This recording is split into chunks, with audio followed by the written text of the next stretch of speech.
Hello and welcome to the latest briefing from Hearts Standard. My name is Joel Sked and I'm joined by my colleague James Kearney, and we are here to discuss Hearts Midlothian's Premiership encounter with Rangers at Tynecastle Park on Wednesday evening.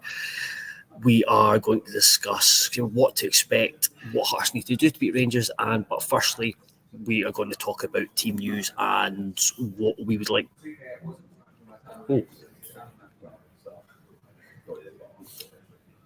I was wondering, I could hear myself back, and I've just realised I've got the YouTube clip open up in the same window. So I was unfortunately hearing myself twice, which is never a good thing because I don't want to hear myself once. So yeah, we'll start by talking about team selection, team news. So I've just been at the press conference today at Oriam. Still here because I'm going to go watch the Hearts 18s against Rangers. We've got a piece on the site just now which is a kind of brief update. Yeah, it seems like Boyce and Devlin are unlikely to make it. It seems. I think certainly Devlin, because when he walked past, he was wearing a protective moon boot, which suggests that's he's not going to be available for Rangers. But I think they'll both be probably in with a chance of Aberdeen. Obviously, depends on the severity of Devlin's injury, but I don't think Hearts think it's too severe, which is good news. In terms of the rest of the squad, it's Vargas. Naismith said that Vargas is back in contention, as are all the four long-term injuries. So that's Craig Gordon, Craig Halkett, Barry Mackay, Nathaniel Atkins. Whether we'll actually see that quartet, I'm not sure. I've in terms of our predicted lineups, we've both done it, and we've both came up with the same 11, and none of the guys who are coming back from injury make it, nor does Vargas. So, James, talk me through your lineup, which is the same as my lineup. Well, yeah, I think we're both agreed that the Naismith will likely stick with the 3-5-2 that we've seen in recent weeks. Obviously, the team have been getting some great results with it. It's the formation that's led to Naismith getting Manager of the Month, Shankland winning Player of the Month. It's been working. It has been working. I've got a wee analysis piece coming out later on this afternoon on the site that looks at just the team's a kind of broad view of the team's performance during November in those league matches. And there's a lot of really encouraging signs. Just looking at things like the expected goals for and against, and it's not the most in-depth or detailed way of examining a team's fortunes, but it does give a wee snapshot. And the headline news is that Hearts were performing closer to the levels of someone like Celtic or Rangers than they were to anyone else in the league last month. Yep. So it's got to be about just maintaining that. So I think for those reasons, the formation has to stay the same. The back three picks itself. We all know that. It'll be Rose, Kent, and Kingsley. That's the way it goes. Alex Cochrane will play at left wing back, surely, and at right wing back. I think we've both went for a change here. I think we both went for Toby Sibbick. Yep. To come in, which I don't know. I'm sure your reasoning's similar to mine. I don't think you have to be a rocket scientist to figure it out. The guy's more of a natural defender. This is a game where Hearts are going to have to do a lot of defending. Seems like an easy decision to make to me. But I think particularly because we saw on Saturday Yutaro Oda started out there until Boyce came off. I don't think he was particularly effective. I think you can see why he could work there, but I don't think he really did against Kilmarnock. Alan Forrest is gives you a similar sort of problem. I don't think he's particularly reliable defensively. And he's also not been in great form the last couple of games he's played. So I think Sibbick makes sense for this one. Obviously, the last time these two sides met was the League Cup semi-final that Hearts Rangers won 3-1, and Sibbick did give away a penalty in that game. I'm sure. So obviously, it'll need to be a bit more disciplined. Oh, no, it was Clark that gave away the penalty. Oh, of course so it was. Apologies to Toby Sibbick then. Yeah, just absolutely dobbing him in it for no reason. So apologies, Toby. I'm sure he's a regular listener. I'm sure he doesn't miss an episode. Did maybe give away the penalty at Ibrox? One of the penalties at Ibrox? Perhaps, maybe that's what I'm thinking of. I don't know, maybe I might be talking nonsense. But yes, I think Sibbick seems like an obvious choice there. In midfield, there's probably not actually that many options. I mean, that's what I realised when I was looking up my lineup, because obviously Alex Lowry's ineligible for this one, playing up against his parent club. Cammy Devlin's out injured, as you said. it doesn't leave a whole lot of wiggle room there, I don't think, for Naismith, because I think we've got Bellingham at number 6, surely, because again, there's nobody really else in the squad that can do that role. You'd imagine Neuenhoff holds on to his spot again, is in that kind of number 8 position, and then George Grant's the obvious one to try and provide a little bit of creativity at the 10. We say that, who knows now? Now we know that perhaps we could see someone like Barry Mackay come in there. Wouldn't be the biggest shock in the world. I mean, I think chucking him in from the get-go against Rangers might be a big ask for any of those 4 players that are coming back from injury, but it wouldn't surprise me to perhaps see 1 or 2 come off the bench at some point. And it would be annoying because of a piece you've been writing about Barry Mackay's return and where he could fit into the team. But hopefully that will be maybe later on in the week. But just coming on just on the 2 positions, that's I think some of the biggest considerations. Like you, Civic, I thought he's performed really well off the bench the last 2 games. He's been involved in. It was Motherwell and then Kilmarnock. I think he's shown up really well. Yutaro Oda looked uncomfortable against Kilmarnock, and like you said, Alan Forrest being inconsistent again. It's not his position, so you can understand that. He can have good moments and then bad moments. It's just kind of dependent on who's up against and then the way the team are playing. Civic gives you a bit more defensively. My fear is that, or my hope is that Hearts won't be with the wing backs. They can't afford to have the wing backs push back and it become a back 5, because then you're just penned in, and it's really, especially in the way the system is, it's very difficult to then get out of that kind of shape and get. That's what we saw at Hampden, wasn't it? It was that exact problem. It was basically kind of a flat back 5. There was nobody really making the runs out wide in order to provide a bit of support to allow Hearts to build out, and then Hearts were basically trapped behind the ball the entire game. So because I was looking at that lineup for that game, and it was quite similar to what we've both opted for. I think we both had 1 change from that one. So while we've went for a lot of the same personnel, I think we can both agree that tactically things need to change. We can't just have a repeat of that match, because I mean, you can play that game 100 times and Hearts lose it 99 of them. I don't think Hearts really laid much of a glove on Rangers that day. It needs to be a bit more similar to the performance at Ibrox, but I would think that Hearts fans, I don't know if they'd be quite as happy of sitting quite that deep and sitting off Rangers for such a long spell, given that it's at home, it's Tynecastle, and while expectations aren't, it's got to be a win, there's still going to be an expectation that Hearts are going to take the game to Rangers to an extent, Yeah, that is something that Stephen Naismith did address in the pre-match press conference. I'm with, just for context, I'm not with the broadcast, which is some of the stuff you see go out today. I was with the written press, so that stuff is embargoed until 10:30 tonight. So that on the site at 10:30, it's Naismith's Q&A and everything that he said. But he did talk about that. They can't afford to play in the same way they did against Rangers in the semi-final. In the midfield, gone like you, it was like it kind of just picked itself, because obviously Halliday's down the pecking order, and then Haring. I don't think Haring fits in.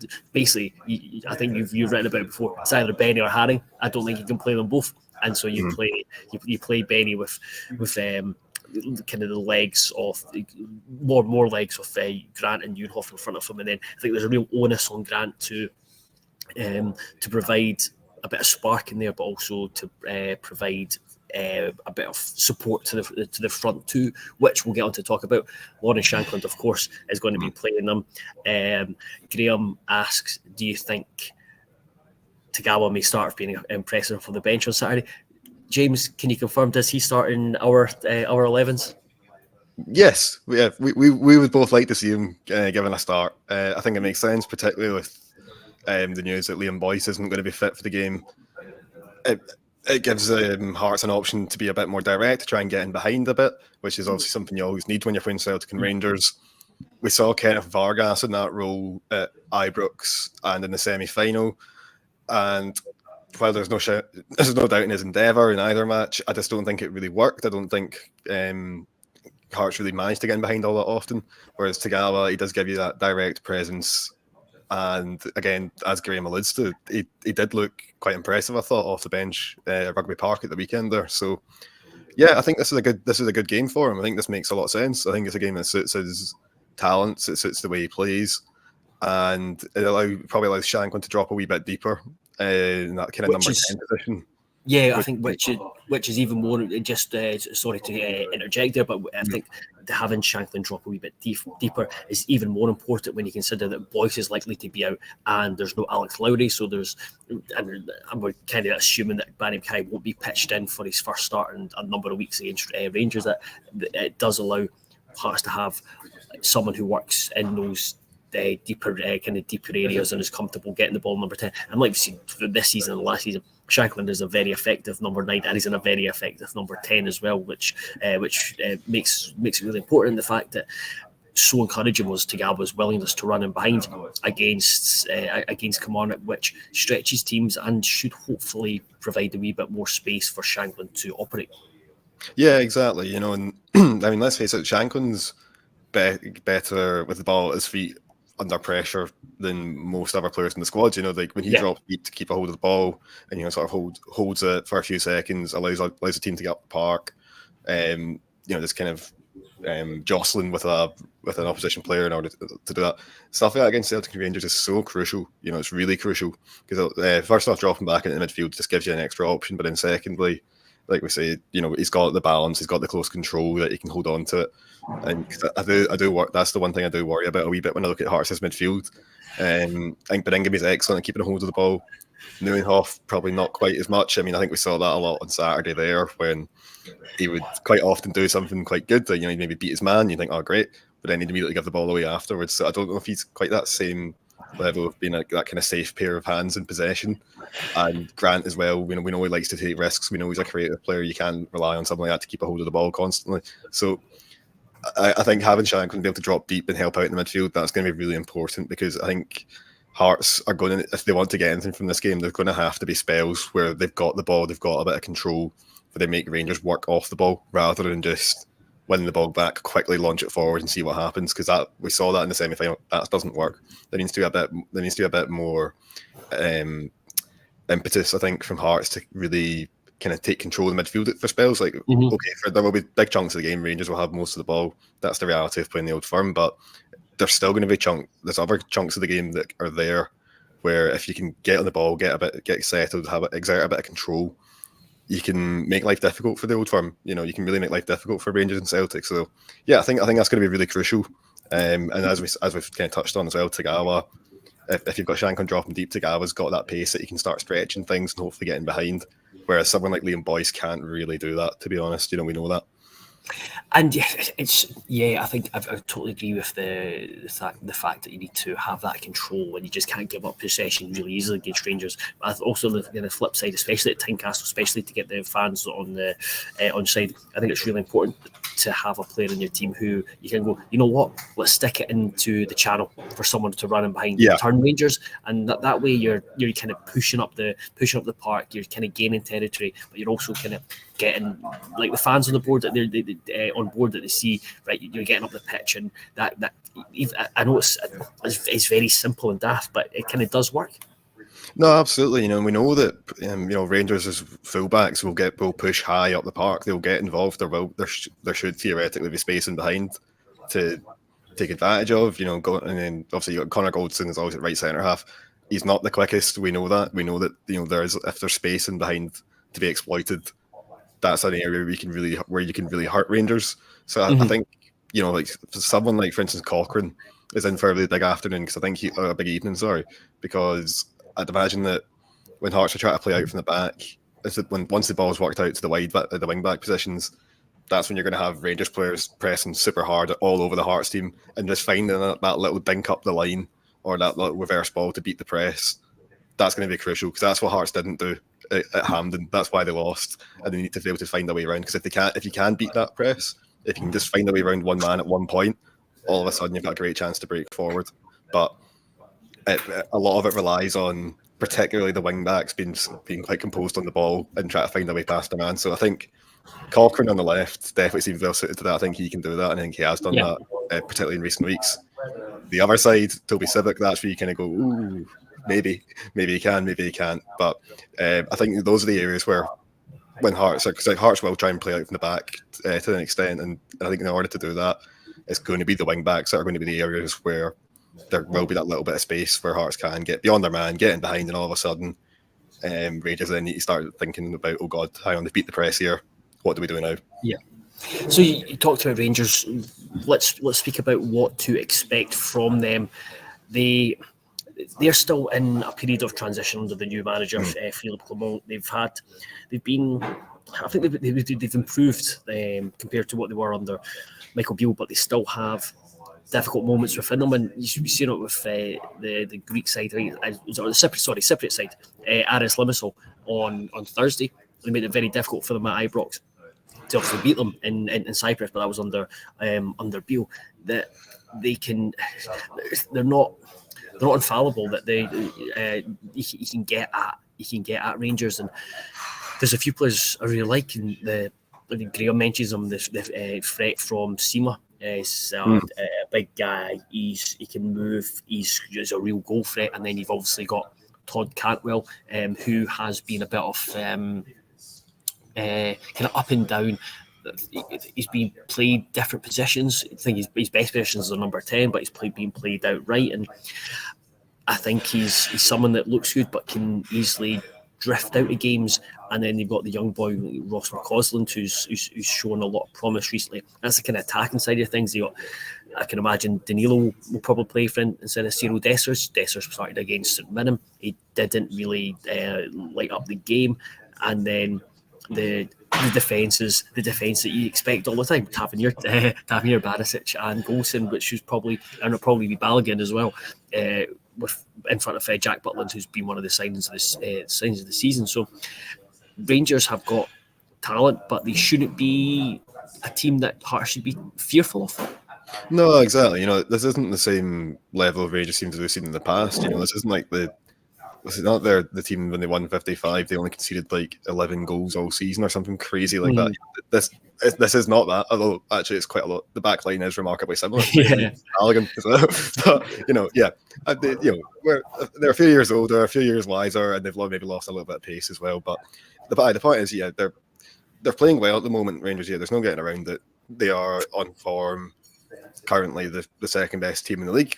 I don't think many people would disagree with that. I don't think they're quite at the same level as Celtic, but they're still a good level above the likes of Hearts or Hibs or whoever else. So I think that right now, they are a good team, but like you say, they are work in progress, and they're definitely not the finished article, and they're definitely not fully convinced. I think I don't even know if there's been 190 minutes under since Philippe Clement came in where they've convinced for 90 minutes. I think they've had spells in games where they've looked good, but they've also had spells in games where they've looked miles off it as well. So I think it's about, for Hearts, there will be points in the game where the momentum will swing behind Hearts, you would hope, and at those points it's really important for Hearts to take advantage, because I think there will be points in the game when Rangers are on it and they're playing very well. And at that point, for Hearts, it's probably just about staying in the game. But then there will be other periods as well where, they don't quite have as much of the ball, or, they have a few slack passes.